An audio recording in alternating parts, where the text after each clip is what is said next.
Hey there, YouTubers! Welcome to my account of a completely unplanned trip to Mamallapuram, also known as Mahabalipuram.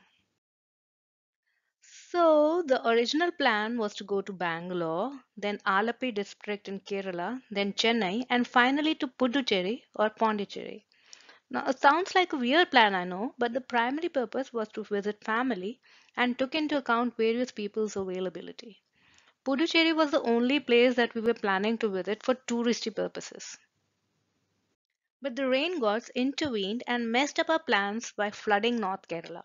Trains going through there were getting cancelled, so we decided to give Kerala a miss and preponed our trip to Chennai by 3 days. Our Puducherry hotel bookings and return flight to Delhi were already in place, and we had 2 free days and nights in between. After a little research, Mamallapuram seemed like the best choice under the circumstances. Mamallapuram is famous for its stone sculptures. In fact, Mamallapuram has earned the coveted Geographical Indications or GI tag for its stone sculptures. The rock sculpting techniques used in Mamallapuram date back to early 7th century CE and is influenced by the art and architecture of the Pallava period.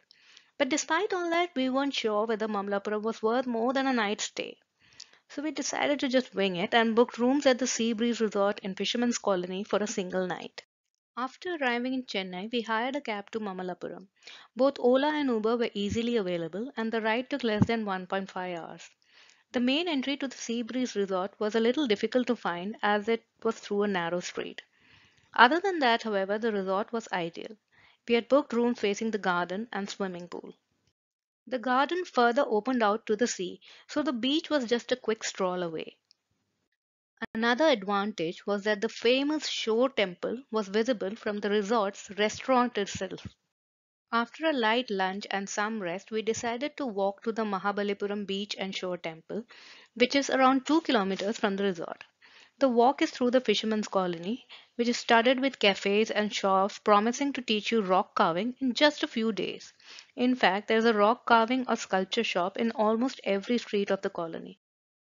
The walk then continues along a bazaar comprising of typical touristy stalls selling assorted souvenirs, fried seafood snacks, decorative items made of seashells, and so on.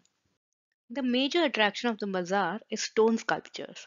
Apart from statues of various gods, Buddha being the most popular, the shops had intricately carved sculptures of monkeys, crocodiles, and other animals. A realistic looking frog was especially difficult to resist. Only the thought that we would need to lug around these heavy items for the rest of the trip kept me from reaching out for my purse. We even spotted a goat doing a really good impression of a rock sculpture. It remained at this spot during the entire time we were at the beach. As I couldn't buy any of the statues, I splurged on the other major attraction of the bazaar, handcrafted leather footwear. You can see the cordwainer giving the finishing touches in front of your eyes. After a little bargaining, we got these amazing pairs for only 500 rupees each. By the time we completed our stroll of the bazaar and reached the shore temple, it was around 5:45 p.m. in the evening. We found to our dismay that visitors are allowed into the temple area only till about 6 p.m. Well, that's what happens when you embark on a completely unplanned trip. Anyway, we decided to explore the beach instead. The Mahabalipuram beach, at least the part near the shore temple, is not very attractive. We found it littered with horse dung, dog shit, and dead fish. This part of the beach has a relatively steep slope and is not suitable for swimming. It is also quite crowded. Horse riding, fortune telling by a parrot, and palm reading are some of the attractions on the beach. Of course, if you can somehow tune out the crowds, the sea is as mesmerizing as ever. Soon it turned dark and we returned to our resort, stopping only for ice creams at one of the stalls. We had dinner at the Seabreeze restaurant at the resort. After dinner, we went for a stroll to the beach beyond the resort's garden. A light rain had started falling. We were wondering whether to return to our rooms when a strange phenomenon captivated us. The waves rolling in from the sea had a mesmerizing blue glow. Could the waves be reflecting the blue lights from the various resorts dotting the beach? But the blue cast on the waves seemed too magical to have such a lame explanation.